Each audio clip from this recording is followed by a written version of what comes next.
సహకార సొసైటీలో జరిగిన కుంభకోణంపై ఏబీఎన్లో ప్రసారమైన కథనంపై GDCC bank chairman Makkina Mallikarjunarao స్పందించారు.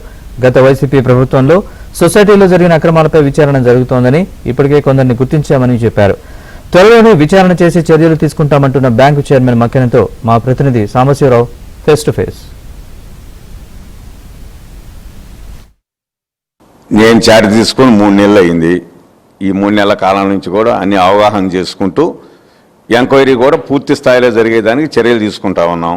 అక్రమాలు జరిగిన మాట వాస్తవం, దాని మీద లోతుగా ఎంక్వైరీ జరుగుతుంది. 51 ఎంక్వైరీ జరుగుతుంది. కొన్నిటికి సంబంధించి రిపోర్టు రావడం జరిగింది. ఇప్పుడు ప్రతిపాడుకు సంబంధించి అక్కడ రిపోర్ట్ పూర్తయింది. నివేదికను కూడా ప్రభుత్వానికి అందజేయడం జరిగింది. అక్కడ యాక్షన్ తీసుకోవడం జరిగింది. క్రిమినల్ కేసులు పెట్టడం జరిగింది. నకిలీ పాస్బుక్ల ద్వారా చేశారు, వారి మీద కూడా క్రిమినల్ కేసులు తీసుకోవడం జరిగింది. ఆ ప్రక్రియ జరుగుతూనే ఉంది. దానితో పాటుగా ఇటు నల్లబాడులో కానివ్వండి, అదేవిధంగా గురజాల్లో కానివ్వండి, అటు వినుకొండలో కానీ ఈ 51 ఎంక్వైరీ జరుగుతూ ఉంది. దీని మీద తక్షణమే చర్యలు తీసుకుంటాం. దీని మీద హౌస్ కమిటీని కూడా ఈ ప్రభుత్వం వేయటం జరిగింది. మన ధూళిపాల నరేంద్ర గారు ఉన్నారు, అమర్నాథరెడ్డి గారు ఉన్నారు, త్వరలోనే వాళ్ళు కూడా రాబోతున్నారు.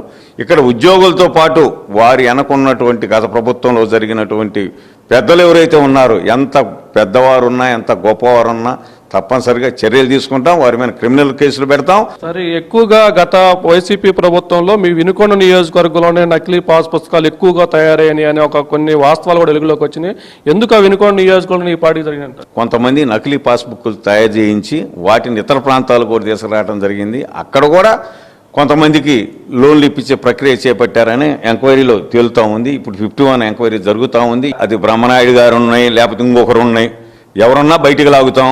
ఇప్పుడు గురజాల అయితే ఒక 12 కోట్ల రూపాయలు కోల్డ్ స్టోరేజ్లో గోల్మాల్ జరిగింది. నల్లబాడులో సంబంధించి కూడా దాదాపు 22 కోట్ల రూపాయలకి ఈ రోజున అక్కడ మిర్చిని పెట్టి, మిర్చి లేకుండా కూడా లోన్స్ తీసుకొని అక్కడ ఇటు ప్రభుత్వ అధికారులు, అక్కడ ఉన్నటువంటి కోల్డ్ స్టోరేజ్ వారు కొంతమంది కలిసి చేసినటువంటి స్కామ్ను కూడా 51 ఎంక్వైరీలు అది బయటకు వస్తుంది. ప్రతిపాడులో కూడా 10 కోట్ల రూపాయలు జరిగిందని బయటకు వస్తామని, ఈ విధంగా అక్కడక్కడ జరిగినట్టు సమగ్రంగా విచారణ జరుగుతుంది 51 ఎంక్వైరీలో. ప్రతి రూపాయిని కూడా రైతులకు సంబంధించి రికవరీ చేసేదానికి ప్రయత్నం చేస్తున్నాం.